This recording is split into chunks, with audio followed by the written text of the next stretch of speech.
Hurlings looking to strike early. Oh, and he's down the inside, and just like that, Hurlings takes over the lead. But, oh, is it going to end in tears between these two? Just for once, Paul was right. And it's going to be a run to the line, and there is absolutely nothing in there.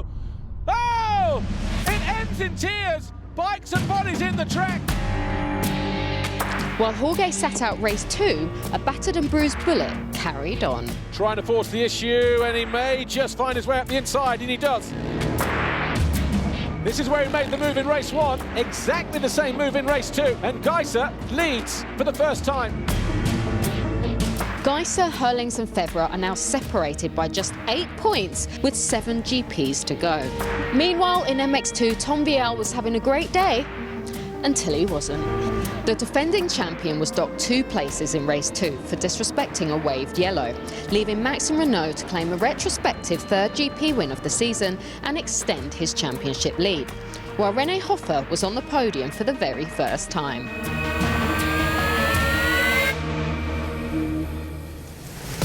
The 12th round of the 2021 FIM Motocross World Championship brings us to La Chapelle-Marival for the very first time. The circuit Georges Villot sits firmly in the French southwest, a region of great landscapes, cute villages and foie gras. The track itself will be well known to many of the riders as a popular pre-season destination, although it will be virgin territory for the European Junior e-Motocross Series as the stars of tomorrow test their limits. But now let's get back to World Championship business with a Michelin-star serving of motocross at the MXGP of France.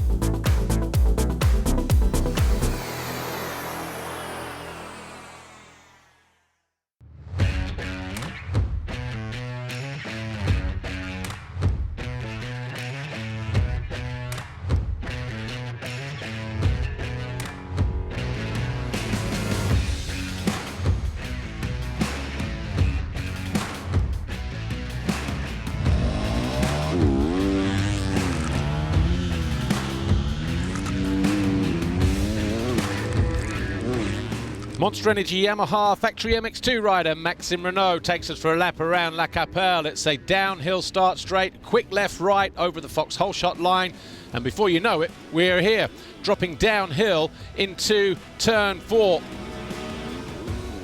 As we head along this next straight, we hit the Monster Energy downhill. There's a little Dragons back there before everything tightens up here into turn 5.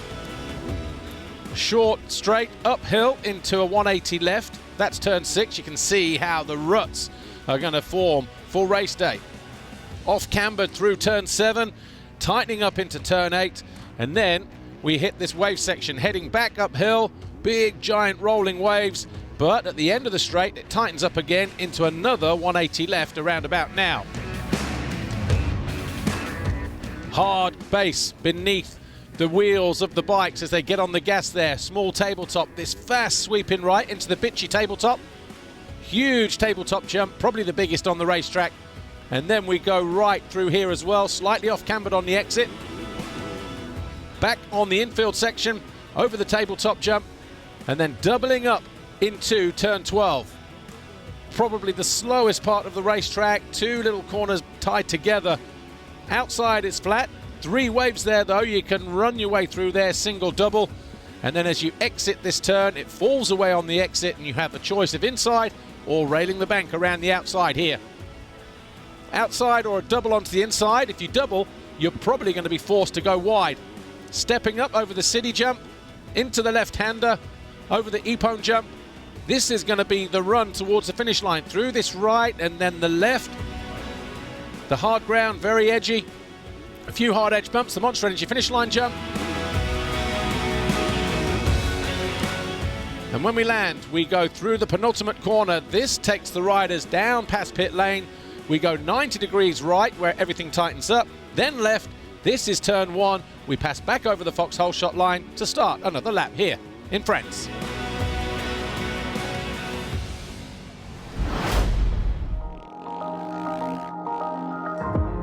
Yeah, it was a really tough start to the season with Bass getting injured, and yeah, for everyone on the team, really tough to move on from it because obviously it's a major injury. He won't probably ever race again.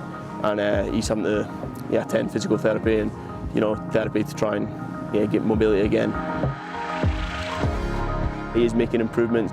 He was in a full-time therapy centre, but now he's back home and attending therapy 3 times a day, and he is making improvements steadily. Bass is still in contact with the team on a weekly basis, and he really does keep us updated on what's going on.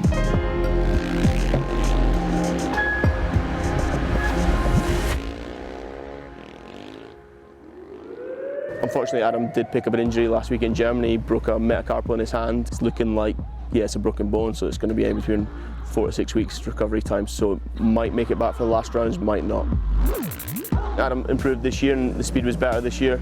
The improvements I think he's made is obviously we had a solid team structure and good training as a team. All the guys rode together every week, a couple of times a week, so I think that was really good, to bring up the intensity and bring the level up. Unfortunately, we had to miss the round 1 of the MXGP due to a sickness that I picked up about a week before. It was one of them where I struggled to kind of do anything, so I missed out on a lot of physical training, a lot of riding in the week. I missed out on a lot of racecraft. You could say that it did affect me for probably a quarter of the World Championship. We had other commitments as well. With the way that the MXGP started, we wasn't really in the fight for a good positions. It's always tough missing a few rounds of the World Championship and then coming back and racing with them guys, because everyone's racing with each other. They're all building that kind of intensity. They're all pushing each other every single lap. When you have time away and come back, you almost miss that a little bit, and I feel like that's where I've almost been struggling a little bit. It was nice to finally represent my country. I was just so happy to be there, and we had all the fresh gear, all the fresh setup, we had all new graphics on the bike, new number as well, so it looked really cool, and it was just that kind of new feeling again, and it was, it was exciting to get out there and have a race. Conrad Muse down the inside of Gifting. Felt really good on the Saturday. The qualifying race went very well. Managed to make some passes on the first few laps. I pushed on to the front. Vial was leading. Maybe I would have won it if it was a bit longer, but then he could have been controlling the race. Sunday at the Nations was a little bit different. We had a big downpour in the night, I believe. Bit of a washout on the Sunday, which kind of changed it completely. But overall it was a good day. It was nice to kind of stand up on that box, and kind of see it from a different view and kind of get that feeling. For me, for the rest of the year now, it's just a case of putting the races together, getting some good starts, and staying motivated and getting some solid results. I raced an international here, I believe it was in 2017 or 16. It's a nice track, I'm looking forward to it. The ground's nice, it's the ground I kind of like, the hard pack, rutty, technical kind of style. So I'm excited to go out racing on a new track.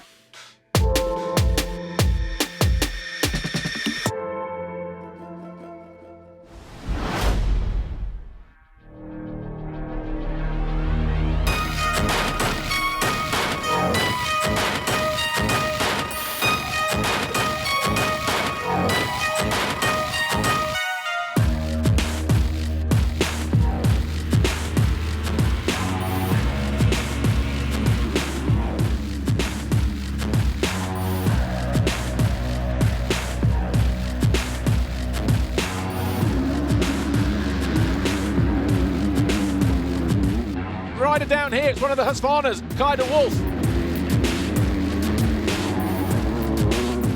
And it is Tom Vial, as predicted. De Wolf picks himself up, but the fans erupting here around this circuit as Vial leads the way.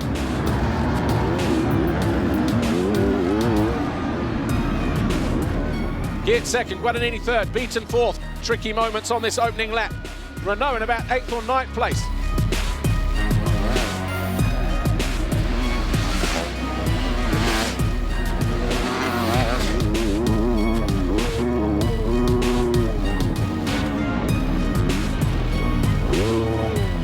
Jargo Kiertz fell from 2nd place. Guadagnini is already ahead of him, so Jargo Kiertz in 4th place. Not a great deal of overtaking going on at the moment. The race pretty static. Maxim Renault trying to change that though. Down the inside of the Austrian. Pushing, but just not able to find a way through.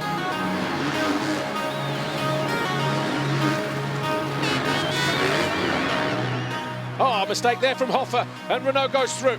Both riders locking up the rear wheel, but it was Hoffer who made the mistake that was more costly. all three riders locked together, and again, Renault, he gets good drive over on that left-hand side, doesn't he? Parks it down the inside of Beniston, moves into fifth. The crowd getting louder as Renault gets closer to Jago Kietz.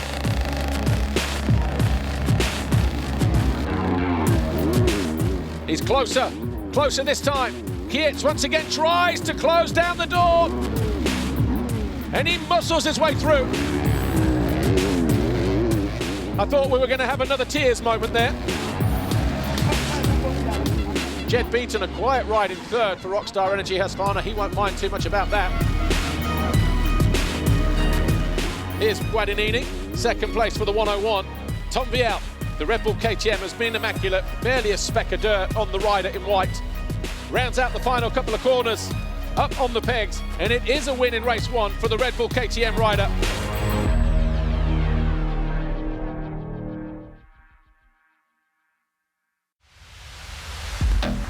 MX2 riders on track, temperature just creeping up a little bit now. The circuit though still hard packed underneath, a little bit loose on top. 30 minutes plus 2 laps around this La Capelle-Marival circuit.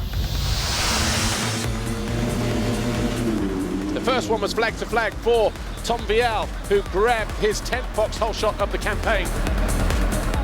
And it's going to be Vial again.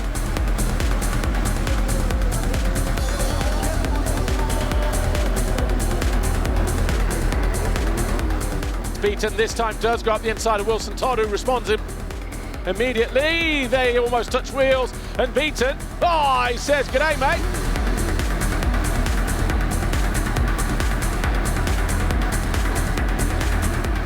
Renault around the outside of Beaton though, pushes him back to 6th place. Vial though, heart in the mouth.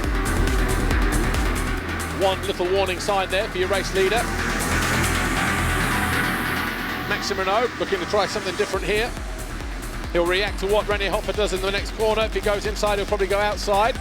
Right on cue. Gets on the gas early and finds a way past, but can he maintain it at the top of the hill? He manages to. So René Hoffer now getting pushed down to 5th as Renault goes through. Sun starting to drop behind the trees now. Going to start to get a little bit chilly out there, but the action still hot and frantic. This time he gets alongside. How brave is Jago Kietz? Well, not brave enough, because Renault lent on him, takes 3rd away from the Belgian.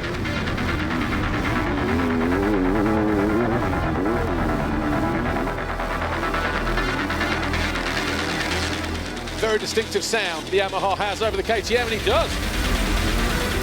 Finds a way through from out of nowhere. Where did that come from? Nice wide sweep into the turn. Thought there was going to be an outside move at the bottom of the hill here, but Renault had other ideas. We now have a French 1-2.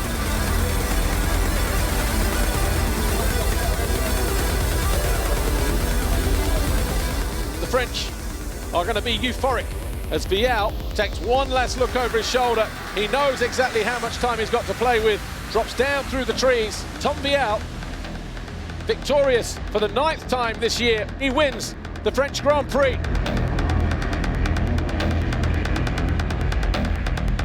You know, it's my first time I win my French GP, so it was a lot of public. Since 2 years we didn't have such an amazing public spectator. They come a lot here, so I'm really happy to win in front of them, win both moto, 2 all shot, and just a perfect day. And I want to thank the team KTM Factory Racing Red Bull was a great job. Tom Vial on the top step at home. Guadagnini back on the podium in 2nd, and 3rd for the championship leader Maxime Renault at the top of the championship as he moves to 488. Jago Kietz maintains 2nd, Guadagnini 3rd.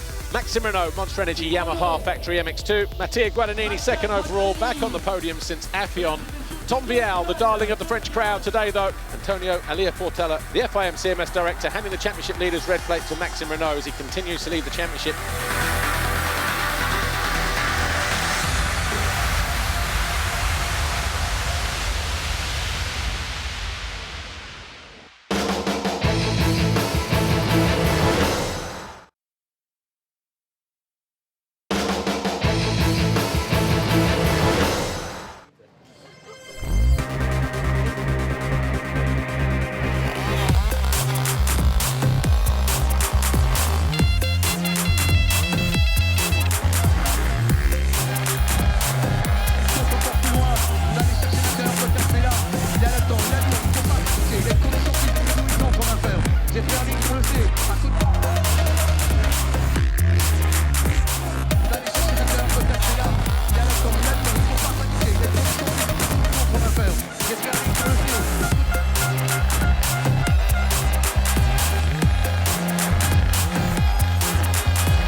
I had really bad season these past few years, so I want to start a new page. So it's why I put a 1 before the 6. New start, new goal, new teams. After a good season with Jeremy Van der Beek, finish 8 and 9 last season. Now the goal for the team is the same result with a young rider. I miss the beginning of the season because I had COVID pretty bad. It put me more than 3 months out, but now I feel healthy and I feel pretty good. To represent my country was really an honor. I take this on really on positive way and give you a lot of motivation. We did a good race, just bad luck at the second moto, and for this we missed the podium. When you do a French GP or MX of Nation for your country, you have a little bit more adrenaline.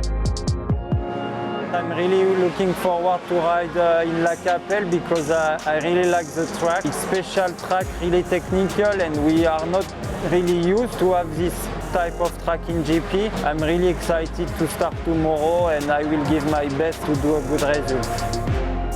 Benoit, step by step, and it's better and better. It's possible to Benoit to finish in top 10. The bike is okay for him. I think for the future it's good. I think I just need to continue to train good between the GP and to improve my speed and fitness. Step by step, I will be there, I'm sure, in the top 10.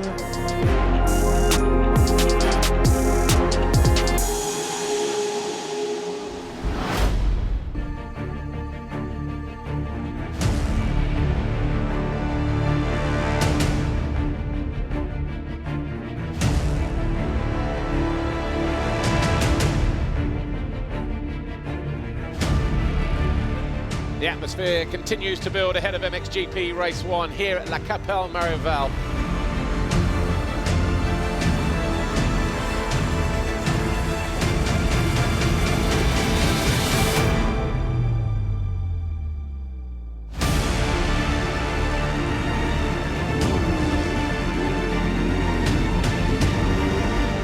Jeffrey Hurlings emerges with the lead. Bit of a moment there as he drops it. Jonas fourth, and Koldenhoff going down. Looking to find a way quickly past the number 91 of Jeremy Seaward. Doesn't want to get caught too far behind, too early, and he makes that move down the inside, a decisive pass into second.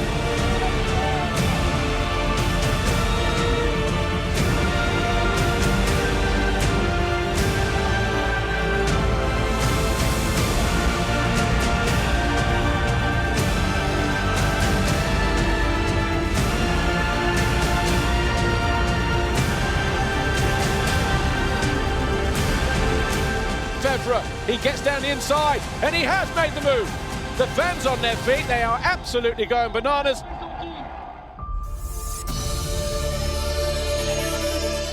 And Fevre is in control at the French Grand Prix.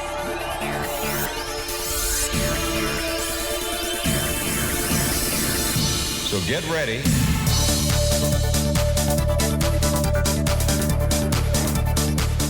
Right, this time, Kai Rowley gets alongside Van Horebeke and does take over that 5th place. Outside line coming here for Koldenhoff. Has to chuck it in, that's exactly what he does, and he gets on the power, and a good move from the Dutchman. And Van Horebeke, big crash. Oh, that's hurt. That does not look good. I don't know if he's winded there or not, but that is a big, big crash. The gap, 2.2 seconds between Fevre and Hurlings. It is game on with 2 laps to go.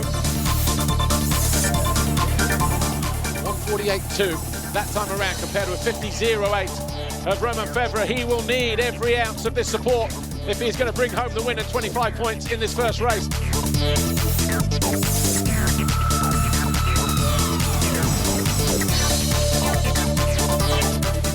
Listen to the roar of the crowd. It is absolutely electric as Fevre and Hurlings halfway round this final lap.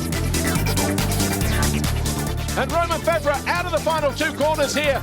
The number 3 takes victory in race 1. An epic win for Romain Fevre.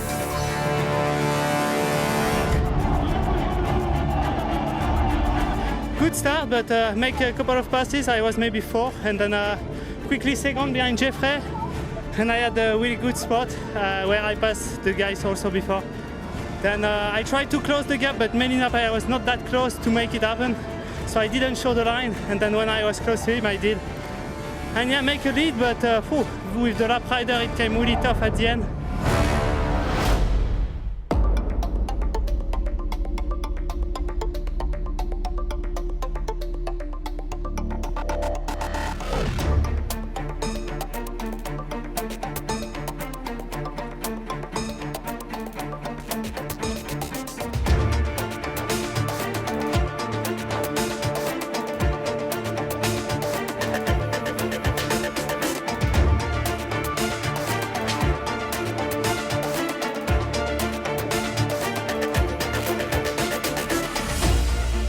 Rowley grabs a foxhole shot.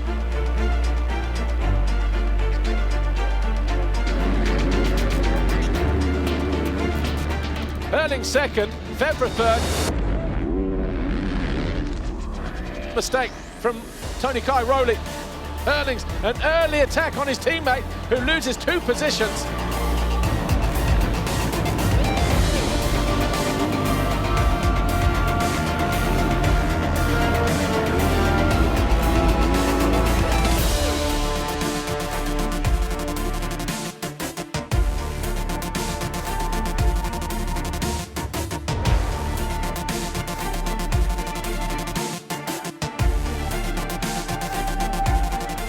Oh, we've had a lead change.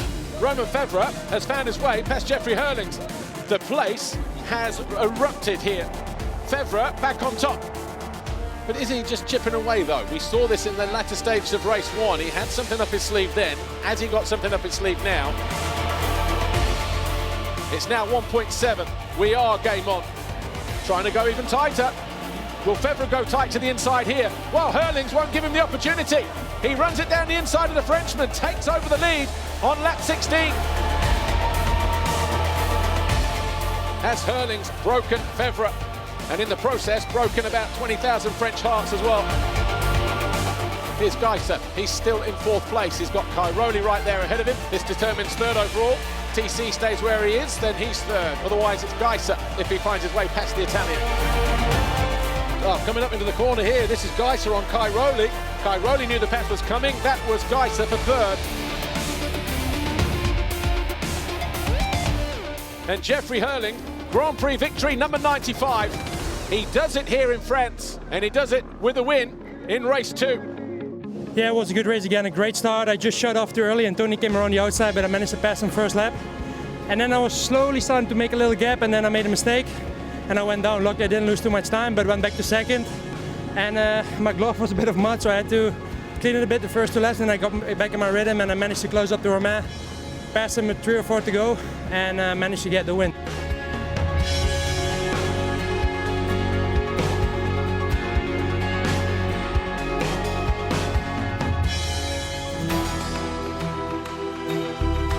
Third overall this weekend, Tim Geiser, Team HRC. A tough Grand Prix for the Slovenian. Romain Febvre, 2nd overall. He tried, but the fans appreciate the effort. Jeffrey Hurlings, Red Bull KTM, factory racing though, on top again for the 95th time in his career, his 5th win of the season. Championship leaders red plate, back to Jeffrey Hurlings. These two playing red plate tennis in the last few races.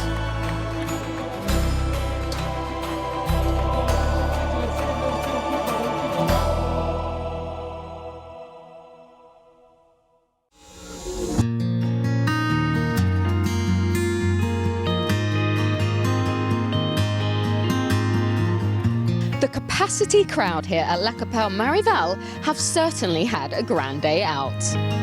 They've seen home favourite Tom Biel dominate MX2, while Romain Febvre came so close to winning his home GP for the 3rd time.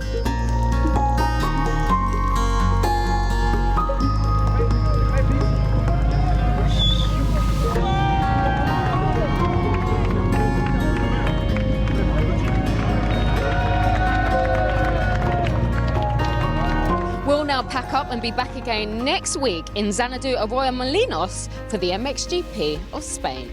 Bye.